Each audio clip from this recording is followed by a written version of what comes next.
ஓம் கிருஷ்ணார்ப்பணம். ஸ்ரீ கிருஷ்ணா ஜோதி நிலையத்திலேருந்து ஈரோடு ஜோதிடர் முனியாண்டி.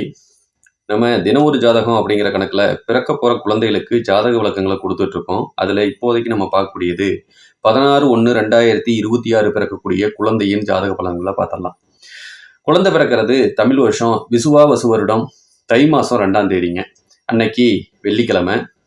நட்சத்திரம் பார்த்தீங்கன்னா மூல நட்சத்திரம் தனுசு ராசியில் ஓடிட்டு இருக்கக்கூடிய அமைப்பு. இந்த மூல நட்சத்திர தனுசு ராசிக்கு சந்திராஷ்டமம் அமையக்கூடியது கடகராசி சந்திராஷ்டமம் அமையும். நட்சத்திர நாம எழுத்துக்கள்னு எடுத்துக்கிட்டோம்னா ஏ, யோ, பா, பி. இந்த பெயர் நாமெல்லாம் தாராளமாக நீங்கள் குழந்தைகளுக்கு வைக்கலாம். மூல நட்சத்திரம் அன்னைக்கு ஓடிக்கிட்டு இருக்கிறது. சரிங்களா? திதி அப்படின்னு பார்த்தோம்னா தேய்பிர திரையோதிசி திதியும், யோகம் துருவ யோகமும், கரணம் கரசை கரணமும், பஞ்சபட்சின்னு பார்க்கும்போது கோழி தான் அன்னைக்கு ஓடிட்டு இருக்கு. ஆட்சி நீச்ச கிரகங்கள் இல்லை. உச்சம் செவ்வாய் உச்ச வீட்டுக்கு வராருங்க. குபேர புள்ளின்னு எடுத்துக்கிட்டோம்னா விசாக நட்சத்திரம் 2ஆம் பாதம் துலாம் ராசிலையும், அதிர்ஷ்ட புள்ளின்னு எடுத்துக்கிட்டோம்னா மிருகசீரிச நட்சத்திரம் 4ஆம் பாதம் மிதன ராசிலையும், துரதிர்ஷ்ட புள்ளி அப்படின்னு எடுத்துக்கிட்டோம்னா கிருத்திகை நட்சத்திரம் 2ஆம் பாதம் ரிஷபராசிலையும் அமையக்கூடிய அமைப்பு நல்லா இருக்குங்க. ஓடிட்டு இருக்க நட்சத்திரம் மூல நட்சத்திரம் அப்படிங்கிறதுனால கேது தான் எடுத்த உடனே தசாபுத்தி நடத்துவாங்க.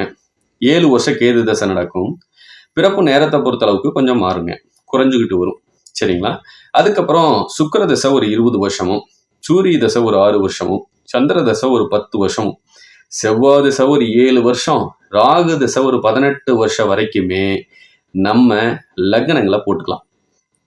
எந்தெந்த லக்னங்கள் முழுசா பாதிக்கப்படும், எந்தெந்த லக்னங்கள் பாதிக்கப்படாது அப்படிங்கிறதையும் சொல்லிடுறேன். பாதிக்கக்கூடிய லக்னங்கள் என்னென்ன, இந்த லக்னத்துல எல்லாம் எடுத்தா இந்த தசாபுத்தி எல்லாம் பாதிக்கும் அப்படிங்கிறது கடக லக்னம், சிம்ம லக்னம், தனுசு, மகரம், கும்பம், மீனம், இந்த 6 லக்னம் முழுசா பாதிக்கப்படுதுங்க. எத்தனை வருஷத்துக்கு? ராகு தசை 18 வருஷம் முடிகிற வரைக்கும். சரிங்களா? இதுல 7 வருஷத்துல குறைஞ்சபட்சமா ஒரு 5 வருஷம்னு நம்ம எடுத்துக்கிட்டோம்னாலும் 20 சுக்கிர தசை, 6 சூரிய தசை, கிட்டத்தட்ட 26 வயசு முடிஞ்சிடும். 20, 25, 31 வயசு முடிஞ்சிடும். சந்திர தசை ஒரு 10, 41, செவ்வாய் தசை ஒரு 7, 48, அதுக்கப்புறம் ஒரு 18 வருஷம். கிட்டத்தட்ட பார்த்தீங்கன்னா ஒரு 64 வயசு வரைக்கும் இருக்கக்கூடிய தசாபுத்தியை பாதிக்கக்கூடிய லக்னங்கள் எது அப்படின்னா இந்த 6 லக்னம் தான் பாதிக்கும். மற்ற 6 லக்னம் அருமையா இருக்குங்க. சரிங்களா? ஏன்னா ராகு தோஷம் வந்தாலும் பாதிக்கும்.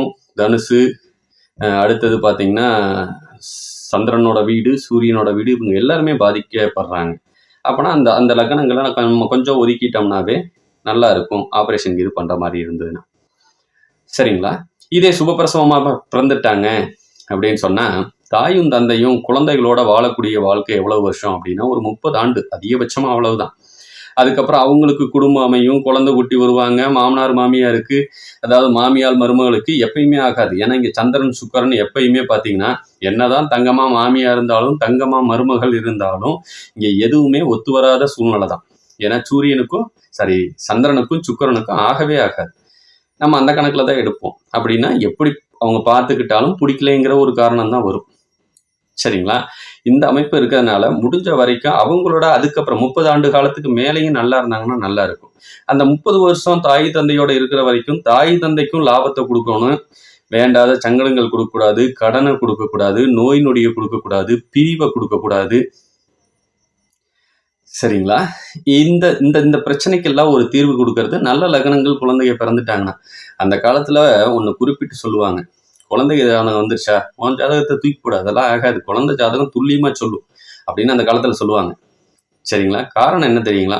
கிட்டத்தட்ட 80-90% துல்லியமா தந்தைக்கும் தாய்க்கும் எல்லாத்துக்கும் சொல்லிடுவாங்க. அதுக்காகத்தான் லக்னங்கள் நல்லா இருந்ததுன்னா தாயும் தந்தையும் ஒரு 30 to 35 வருஷம் இந்த குழந்தைக்கு கல்யாணம் ஆகி குழந்தை குட்டி பேரம்பேத்தி நாங்கள் வளர்த்துட்டு போயிடும்பா அப்படின்னு சொல்லுவாங்கல்ல, அந்தது வரைக்கும் அவங்களும் நல்லா இருக்கணும், நம்மளும் நல்லா இருக்கணும்.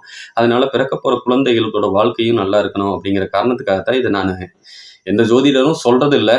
நான் எதுக்கு சொல்றேன் அப்படின்னு சொன்னா நிறைய விஷயங்கள் இங்க மக்களை போய் சென்றடைகிறது இல்லை. சென்றடைஞ்சுன்னா அவங்க வாழ்க்கை கொஞ்சம் நல்லா இருக்கும். ஒரு சில பேர் சொன்னாங்க, அப்படியெல்லாம் எடுத்தா மட்டும் வாழ்க்கை என்னங்க மாறிட போகுது, நாங்கள் கஷ்டப்படுறது பட்டுக்கிட்டு தான் இருக்கிறோம். ஆமாம், எல்லாருமே இங்கே கஷ்டப்படுறவங்க தான்.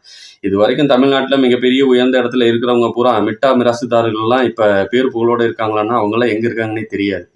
ஆனால் ஏழ்மையான நிலைமையில பிறந்த எல்லாரும் தான் இன்னைக்கு தமிழ்நாட்டிலையும் சரி இந்தியாவிலையும் சரி நம்பர் 1 இடத்துல டீ விற்றவர் பிரதமராகவும், பஸ் கண்டக்டர் இருந்தவர் சூப்பர் ஸ்டாராகவும், இப்படித்தான் இருந்துட்டு இருக்காங்க. நம்ம முதல்வர்லேருந்து எல்லாத்தையுமே எடுத்துக்கலாம். சரிங்களா? அப்போனா இந்த மாதிரி சூழ்நிலையிலேருந்து போகும்போது நல்ல லக்னங்கள் அமைஞ்சிச்சுன்னா அருமையாக இருக்கும். இது வரைக்கும் தமிழ்நாட்டை ஆண்டவங்க எல்லாத்தோட லக்னமும் கடக லக்னமும் சிம்ம லக்னமும் ராசி சிம்ம ராசி கடக ராசின்னு இருக்குது அப்படின்னு தான் நம்ம எடுத்துக்கிட்டு இருக்கோம். சரிங்களா? இதெல்லாம் என்னன்னா ஆட்சி பண்ணது, இந்தியாவை ஆட்சி பண்ணது பூராமே எல்லாமே அவங்க தான் வந்துட்டு இருக்கிறாங்க. அப்போனா அது எங்கிட்டோ வேலை செய்யுதுன்னு தானே அர்த்தம். நமக்கு தெரியாதுன்னு வேணா சொல்லிக்கலாம். சரிங்களா? இங்கே எல்லாம் தெரிஞ்சவன் யாரும் இல்லை, நானும் கூட கிடையாது. சரிங்களா? என்னை விட சிறந்த ஜோதிடர்கள் எல்லாருமே, இன்னைக்கு படிக்க வர குழந்தை கூட என்னை விட சிறந்த ஜோதிடர் தான், நான் அதை ஒத்துக்கணும். சரிங்களா? என்ன ஒன்று, எனக்கு ஒரு சில நுணுக்கங்கள் தெரியும், அவ்வளவுதான். சரிங்களா? என் புத்தகம் திறந்த புத்தகமாக இருக்குது, அவ்வளவுதான். மற்றவங்க எல்லாம் உள்ளேயே வச்சுக்குவாங்க, வெளியே சொல்ல மாட்டாங்க. ஜாதகம் பார்க்கறது கையில் கூட காசு வாங்க மாட்டாங்க எல்லா ஜோதிடரும். நான் அப்படி இல்லை. நான் வேலை செஞ்சதுக்கு உண்டான கூலி நான் கையிலேயே வாங்கிக்குவேன். சரிங்களா? அதுதான் என்னோட குணம். அதனால நான் அப்படித்தான் இருப்பேன். இந்த இதில் அப்படி இருக்கும்போது குழந்தைகளோட நேரம் தாய் தந்தையை வலுவாக சேர்க்கும் அப்படிங்கிறதுனால தான் நான் இதை முடிஞ்ச வரைக்கும் எடுத்து போட்டுட்ருக்கோம். இதே இது இந்த லக்கணங்களில், அதாவது நான் சொன்ன பிரச்சனைக்குரிய லக்கணங்களில் மாட்டினாங்க அப்படின்னா தந்தைக்கு வேண்டாத பிரச்சனையும் வம்பு வழக்கு, அம்மா அப்பா இடையில சண்டை பிரச்சனை, பிரிவில் போய் முடியக்கூடிய அமைப்பு. சரிங்களா? குழந்தைகளுக்கு திருமணமாகாது, ஆனாலும் சேர்ந்து வாழ முடியாத அந்த சூழ்நிலையை கொடுக்கக்கூடியது, இது எல்லாத்தையும் கொடுத்துரும். கொஞ்சம் இதுக்கெல்லாம் கொஞ்சம் கவனமாக இருந்துக்கிறது சிறப்பு. சரிங்களா? சரி, இந்த ஜாதக ரீதியாக ஆண் குழந்தை பிறந்தா எப்படி இருக்கும், பெண் குழந்தை பிறந்தா எப்படி இருக்குங்கிறதையும் நம்ம பார்த்துக்குவோம். இப்போ ஒரு பெண் குழந்தை பிறக்குது அப்படின்னு எடுத்துக்கிட்டோம்னா பிள்ளைக்கு கர்ப்பப்பை சம்மந்தப்பட்ட பிரச்சனை வந்துடும், அம்மாவுக்கும் கர்ப்பப்பை சம்மந்தப்பட்ட பிரச்சனை வந்துடும். சில சமயம் கர்ப்பப்பை எடுக்க வேண்டிய சூழ்நிலை வரைக்கும் எடுத்து கொண்டு நிறுத்திடலாம். சரிங்களா? பெண் குழந்தை பிறந்துட்டாங்க, அடுத்து சகோதரத்தன்மை இருக்குமா இருக்காதா, இது முதல் குழந்தை பிறந்துருச்சு அப்படின்னு ஒரு சில பேர் இருப்பீங்க. கம்பல்சரி சகோதரன் உண்டு, அதனால மாற்றமே இல்லை. அதனால நீங்கள் கவலைப்பட வேண்டியதில்லை. ஏன்னா செவ்வாய் உச்சமாகி உட்காந்தாச்சு. உச்சம் எப்படியோ ஒன்று அந்த இதை அமைச்சு கொடுத்துருவாங்க அப்படிங்கிறது நம்ம எடுத்துக்கலாம். நிலவுலங்களுக்கு சொந்தக்காரங்களாக இருப்பாங்க. நிலவுலங்களே எங்களுக்கு இல்லைங்க, குழந்தை பிறந்திருக்கு அப்படின்னா நிலவுலங்கள் நீங்கள் வாங்கக்கூடிய யோகத்தை குழந்தை ஏற்படுத்தி பண்ணி கொடுக்கும். சரிங்களா? அதெல்லாம் லாபம். தோல் பிரச்சனை, நரம்பு சம்மந்தப்பட்ட பிரச்சனை வருங்க. படிப்பு கொஞ்சம் தடப்படுத்தக்கூடிய அமைப்பு. நாளைக்கு காதல்லையும் பிள்ளைக்கு தோல்வி கொடுக்கக்கூடிய அமைப்பை ஏற்படுத்தும். இளமையில திருமணம் பண்ணக்கூடாது. திருமணம் பண்ணால் முதல் காதலும் தோல்வியை சந்திக்கக்கூடிய அமைப்பு ஏற்படுங்க. அதிகாரத்துக்கு சொந்தக்காரியாக இருப்பா, தலக்கணம் பிடிச்ச பிள்ளையா இருப்பா. வேண்டாத கெட்ட பேரும் பிள்ளைய வந்து சேரும். ஃபோன்னால் சங்கடங்கள் வந்து சேரும். கொஞ்சம் அதுக்கெல்லாம் கவனமாக இருக்கணும். வெளியூரோ வெளிநாடோ போகிறதுக்கு முயற்சி பண்ணால் தாராளமாக போகலாம், அதுக்கும் நல்ல லாபத்தில் இருக்குது. தந்தைக்கு பிரம்மகத்தி தோஷம் இருக்கிறதுனால எவ்வளோ சம்பாரிச்சாலும் கையில் நிற்க வைக்க முடியாது. முழு மகாபாரத கதையை கேளுங்க, பிரம்மகத்தி தோஷம் விலகும். டஸ்ட் அலர்ஜி, வீசிங் சம்மந்தப்பட்ட பிரச்சனையும் குழந்தைக்கு வந்து சேரும் அப்படிங்கிறத எடுத்துக்கலாம். இதே ஒரு ஆண் குழந்தையாக இருந்ததுன்னா கொஞ்சம் சோம்பேறித்தனத்துக்கு சொந்தக்காரனாக இருப்பான். வண்டி வாகனம் வச்சு தொழில் பண்ணுவான், இல்லைனா கம்ப்யூட்டர் சம்மந்தப்பட்ட படிப்பு படிக்கலாம். எலக்ட்ரீஷியன், எலக்ட்ரானிக்கல் பொருட்கள் வாங்கி அவங்க விற்கலாம். அவங்க அப்பாவுக்கு நல்ல லாபத்தை கொடுக்கும். பையனுக்கும் டஸ்ட் அலர்ஜி, வீசிங் சம்மந்தப்பட்ட பிரச்சனை, இரும்பு சம்மந்தப்பட்ட எந்த பொருளை வேணாலும் வாங்கி விற்கலாம். வண்டி வாகனம் வச்சு தொழில் பண்ணலாம், எல்லாமே செய்யலாம். பையனுக்கு ஆணுறுப்பு சம்மந்தப்பட்ட பிரச்சனை கொஞ்சம் ஏற்படும். ஏதாவது ஒரு ஆப்ரேஷனோ இல்லை ஆஸ்பத்திரியில் பார்க்க வேண்டிய சூழ்நிலையோ கொஞ்சம் கொடுக்குங்க பையன் பிறந்தானே. சரிங்களா? தந்தை கையில் வருமானத்தையும் லாபத்தையும் கொடுக்கும். வண்டி வாகனம் வச்சு தந்தையும் தொழில் பண்ணால் லாபம் அதிகம். ஃபைனான்ஸ் சம்மந்தப்பட்டது பண்ணாலும் லாபம் அதிகம். தந்தை வழி சொத்துக்கள் பின்னாடி பயன்படக்கூடிய அமைப்பு, இல்லைன்னா தந்தை சொத்துக்களை சேர்த்தக்கூடிய அமைப்பு எல்லாமே சூப்பராக இருக்குங்க. சரிங்களா? இவனுக்கும் காதல் தோல்வி ஏற்படுத்தக்கூடிய அமைப்பு. தோல் பிரச்சனை, நரம்பு சம்மந்தப்பட்ட பிரச்சனை வருங்க. சரிங்களா? கண்ணில் இடதுகண் பாதிக்கப்படும். செரிமான கோளாறு பிரச்சனை ஏற்படும். குடல் சம்மந்தப்பட்ட ஏதோ ஒரு ஆப்ரேஷன் வீட்டில் ஏதாவது ஒருத்தங்களுக்கு பண்ண வேண்டிய சூழ்நிலை வரைக்கும் இழுத்து கொண்டு போகும். அம்மா ஒரு நோயாளி, நல்லா புரிஞ்சுக்கோங்க. குழந்தை பிறந்ததுலேருந்து கேது தசை முடிகிற வரைக்கும் அம்மா ஒரு நோயாளியாக இருப்பாங்க. இதெல்லாம் செய்யக்கூடிய அமைப்பு கொடுக்குங்க. சரி, கோச்சாரத்துப்படி குழந்தை பிறக்கிற நேரம் ஏதாவது சுபபலன்கள் வந்து சேருமா அப்படின்னா, ஏதாவது டாக்குமெண்ட் சம்மந்தப்பட்ட பிரச்சனை இருக்குது, இல்லை படிப்பு சம்மந்தப்பட்ட ஏதாவது பிரச்சனை இருக்குது, அந்த இதுக்கு ஒரு தீர்வு கிடைக்கும் தாய்க்கும் தந்தைக்கும் அப்படின்னு எடுத்துக்கலாம்.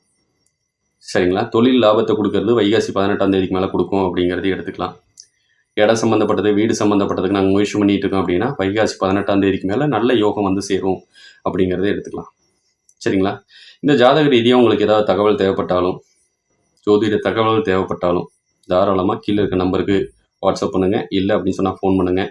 உங்களுக்கு வேணுங்கிற தகவல் உடனுக்குடன் கிடைக்கும் அப்படிங்கிறத சொல்லிக்கிறேன். உங்கள் ஜாதக பலன் பற்றி தெரிஞ்சுக்கணும் அப்படின்னு சொன்னாலும், இல்லை உங்கள் வீட்டில் யாரோ ஒருத்தங்களுக்கு திருமணம் ஆகாமல் இருக்குது, ஆணுக்கோ பெண்ணுக்கோ, அதுக்கு ஏதாவது தோஷங்கள் இது ஏதாவது இருக்குதா, அதுக்கு எந்த கோயிலுக்கு போனால் சரியாகும் அப்படிங்கிற விஷயங்களும் உங்களுக்கு வந்து சென்றடையும். தாராளமாக நீங்கள் கீழே இருக்க நம்பருக்கு மெசேஜ் பண்ணுங்கள். இல்லை ஏதாவது தோஷம் இருந்தாலும் அதுக்கு நிவர்த்திக்கு உண்டானது ரொம்ப குறைந்த செலவில் பண்ணுறதுக்கு நம்மள்கிட்ட கொடுமுடியிலே பார்த்தீங்கன்னா அதுக்கு உண்டானவங்களும் இருக்காங்க. அவங்கள்ட்ட சொல்லி நீட்டாக நாங்கள் செஞ்சு கொடுத்துறோம்.